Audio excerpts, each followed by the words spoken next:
Morning students, आज हम lesson number start करेंगे 7। आहार में दूध का पौष्टिक महत्व। मतलब दूध का कितना महत्व होता है। दूध सभी को पता है कि पौष्टिक होता ही है और आहार में उसका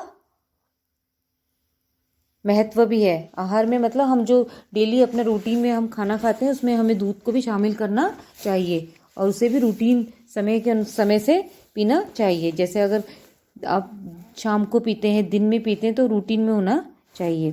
क्योंकि आपने देखा है कि शिशु अवस्था में भी दूध बच्चे के लिए क्या होता है, एक महत्वपूर्ण आहार होता है।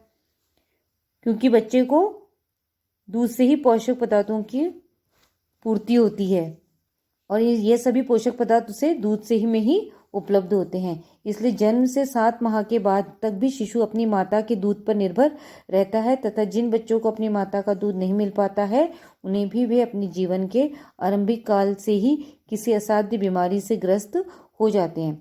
अर्थात मतलब जो शुरू से ही जिन्हें अपनी माता का दूध नहीं मिल पाता है ना, या तो उन्हें ऊपर का दूध पिलाया जाता है या गाय का दूध पिलाया जाता है, तो ऐसे बच्चे असाध्य रोग से, असाध्य बीमारी से ग्रसित भी हो जाते हैं। तो इसीलिए माता के दूध के साथ ही सर्वाधिक पौष्टिक तथा माता के दूध से समानता रखने वाला आहार गाय का दूध है। इसीलिए हिंदू धर्म में गाय को भी माता के समान ही आदरपूर्ण दृष्टि से देखा जाता है। अगर माता का दूध नहीं होगा तो अन्य दूधों की अपेक्षा बच्चे को गाय का दूध ही पिलाना चाहिए। ठीक है। इसके बाद है दूध के विभिन्न घटक। सभी जानते हैं कि सामान्य रूप से दूध में जल के अतिरिक्त प्रोटीन, वसा, खनिज लवण, विटामिन, कार्बोहाइड्रेट भी पाए जाते हैं।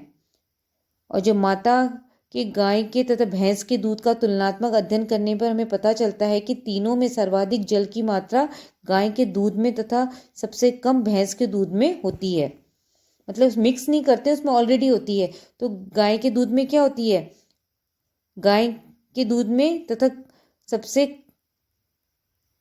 कम होती है जल की मात्रा गाय के दूध में तथा सबसे कम भैंस के दूध में होती है। गाय का दूध पतला होता है और भैंस का दूध क्या होता है, गाय के दूध की अपेक्षा गाढ़ा होता है। परंतु सर्वाधिक चर्बी युक्त भैंस का दूध होता है। और जैसा कि निम्न सारणी में औसत संगठन स्पष्ट है। आप ये टेबल देख सकते हैं कि माता का दूध, गाय का दूध और भैंस का दूध, जल 88% है, लेकिन भैंस के दूध में कम होता है। और प्रोटीन भी, वसा भी, कार्बोहाइड्रेट, खनिज लवण और विटामिन्स। तो सारणी से स्पष्ट है कि गाय का दूध पतला होता है तथा भैंस का दूध कैसा होता है, गाढ़ा होता है। इसीलिए बच्चों को भैंस के दूध की अपेक्षा गाय का दूध ही दिया जाता है। और यदि भैंस का भी दिया जाता है तो उसे भी काफ़ी पतला करके दिया जाता है। क्योंकि शिशुओं का पाचन तंत्र कमजोर होता है और अधिक वसायुक्त गाढ़ा दूध वे पचा भी नहीं सकते हैं।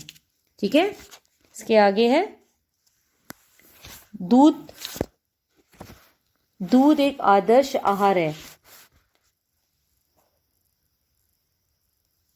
दूध में कौन कौन से पदार्थ उपस्थित होते हैं जिसका वर्णन हम पढ़ेंगे। दूध में क्या उपस्थित होता है, जल। किसी भी प्राणी के दूध में सर्वाधिक मात्रा जल की भी पाई जाती है। कहा जाता है ना, जब छोटे छोटे शिशु अगर अपनी माता का दूध पीता है तो हम उसे अलग से पानी पिलाने की आवश्यकता नहीं होती है। क्योंकि माता के दूध में ही पानी की मात्रा होती है। वैसे ही है दुग्ध प्रोटीन।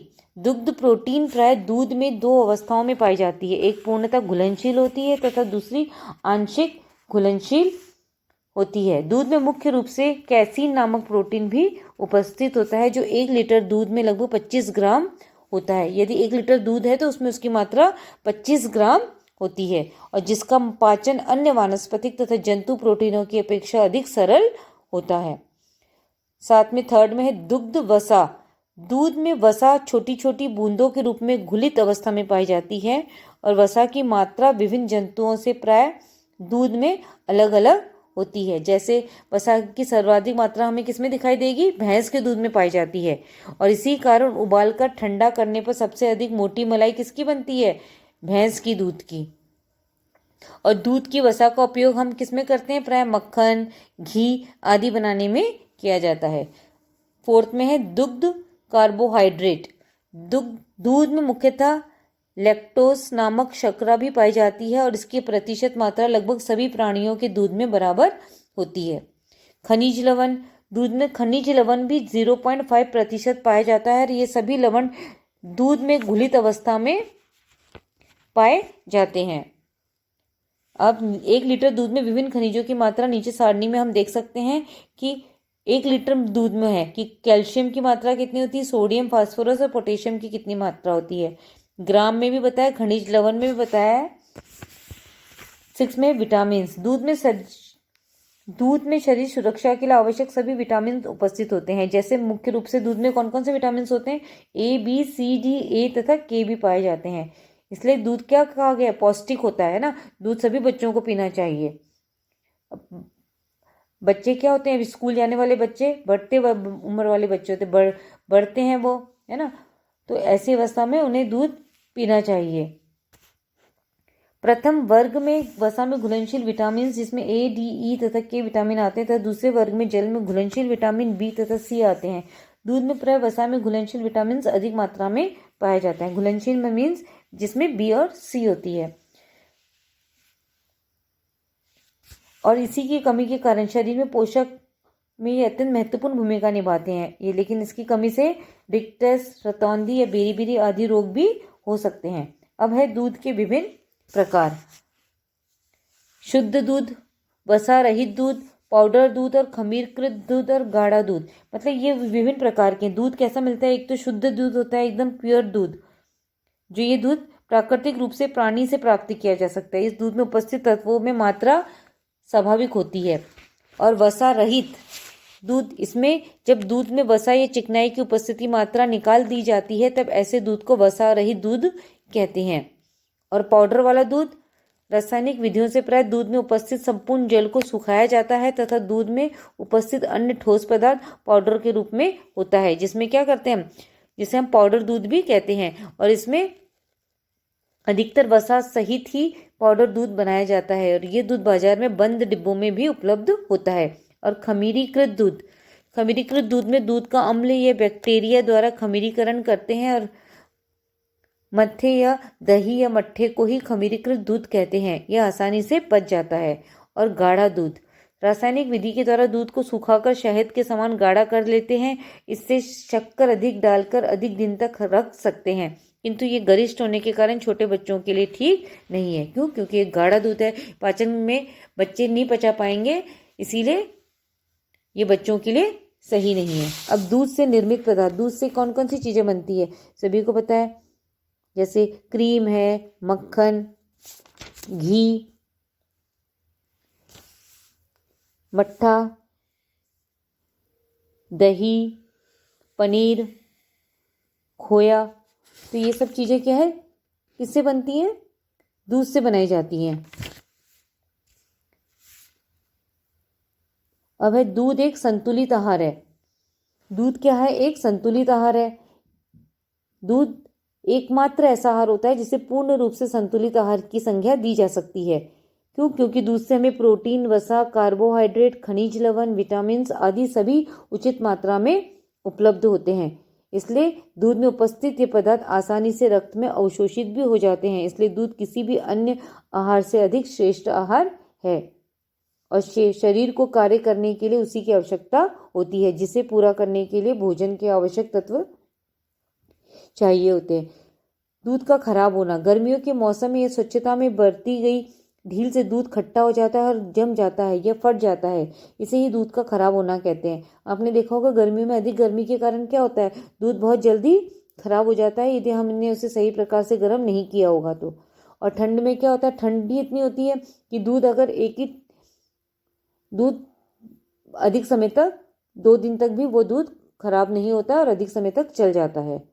दूध हमेशा उबाल कर रखना चाहिए और उबालने पर दूध में उपस्थित उसी खराब वाले जीवाणु नष्ट हो जाते हैं। किसी भी रोगी पशु का दूध नहीं प्रयोग करना चाहिए। रोगी पशु मतलब अगर कोई जानवर बीमार है तो उसका दूध हमें यूज़ नहीं करना चाहिए। दूध को हमेशा ढक कर रखना चाहिए और हमेशा स्वच्छ बर्तन में ही दूध को रखा जाना चाहिए। उसके बाद नेक्स्ट टॉपिक हमारा है दूध का पाश्चुरीकरण।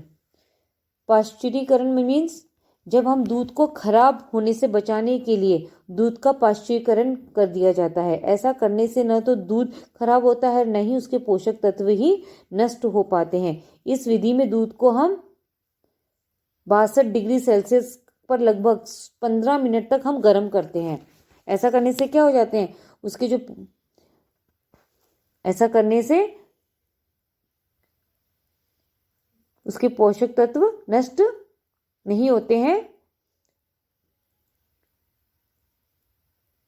और शीघ्रता से 15 मिनट गर्म करने के बाद हमें शीघ्रता से उसे ठंडा भी करना है, जिससे दूध में उपस्थित सभी जीवाणु नष्ट हो जाते हैं। तब दूध को थैलियों में भर दिया जाता है और बाजार में थैलियों में मिलने वाला दूध पाश्चुरीकरण ही होता है। जो बाजार में आपने मार्केट में देखा होगा, जो थैलियों में दूध मिलते हैं वो कैसा होता है, वो दूध होता है पाश्चुरीकरण। पाश्चुरीकरण मतलब दूध को खराब होने से बचाने के लिए जो क्रिया की जाती है। क्या किया जाता है, उसे 15 मिनट तक गर्म करके शीघ्र ही ठंडा करके उसे पॉलीथीन के अंदर भरा जाता है। अब दूध की उपयोगिता। दूध एक संपूर्ण संतुलित आहार है, ये तो सभी को पता है। दूध शरीर के मानसिक तथा शारीरिक विकास के लिए अत्यंत आवश्यक आहार है। शारीरिक और मानसिक, बढ़ते बच्चे होते हैं उन्हें तो दूध अवश्य देना चाहिए, क्योंकि उन पर पढ़ाई का भी लोड होता है ना। बढ़ने वाले बच्चे हैं, उनमें दूध तो जरूर दिया जाना चाहिए ताकि उन्हें पौष्टिक मिलती रहे। इसलिए बढ़ते बच्चों तक गर्भवती स्त्रियों के लिए उपयोगी है। पौढ़ावस्था तथा वृद्धावस्था में भी शारीरिक क्षमताओं में वृद्धि के लिए दूध अत्यंत उपयोगी आहार है, क्योंकि पौढ़ावस्था और वृद्धावस्था में भी जब हड्डियां इतनी कमजोर हो जाती हैं तो ऐसी अवस्था में भी दूध पीना अत्यंत उपयोगी है। दूध में उपस्थित विटामिन तथा विटामिन डी शरीर में निर्णायक तत्व भी कार्य करते हैं। दूध शरीर की रोग निरोधक क्षमता में वृद्धि भी करता है। रोग निरोधक मतलब जल्दी बीमार नहीं पड़ते हैं जो नियमित रूप से दूध का सेवन करते हैं। हमारे दैनिक जीवन में प्रयोग होने वाले आहारों में दूध से बने पदार्थों का भी प्रयोग होता है। अगर जो बच्चा दूध नहीं पीता है तो वो दूध से बने पदार्थों का प्रयोग कर सकता है, जैसे दही, घी, मक्खन, पनीर, मट्ठा, खोया आदि का उसे सेवन अवश्य करना चाहिए। दूध का उपयोग करते समय सावधानी हमें क्या बरतनी है?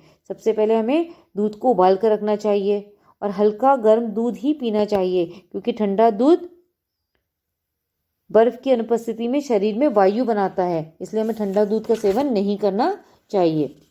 हमेशा मीठा दूध ही पीना चाहिए। फीका अथवा बिना शक्कर का दूध स्वास्थ्य के लिए हानिकारक होता है। दूध के साथ किसी भी नमकीन खाद्य पदार्थ जैसे नमक का पराठा, नमकीन आदि प्रयोग नहीं करना चाहिए। इससे दूध पर सफ़ेद दाग होने का भय रहता है, त्वचा पर सफ़ेद दाग होने का भय रहता है। दूध हमेशा छानकर ही प्रयोग करना चाहिए।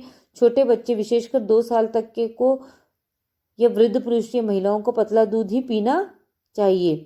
पाचन में अनियमितता होने पर या दस्त होने पर दूध का प्रयोग नहीं करना चाहिए, क्योंकि दूध की प्रकृति दस्तावर होती है। ठीक है, ये आपका ये लेसन कंप्लीट हो गया है। होमवर्क में जो भी लॉन्ग क्वेश्चंस हैं, आपको लॉन्ग क्वेश्चंस अपनी कॉपी में करना है। होम साइंस की कॉपी में आप करेंगे, ठीक है।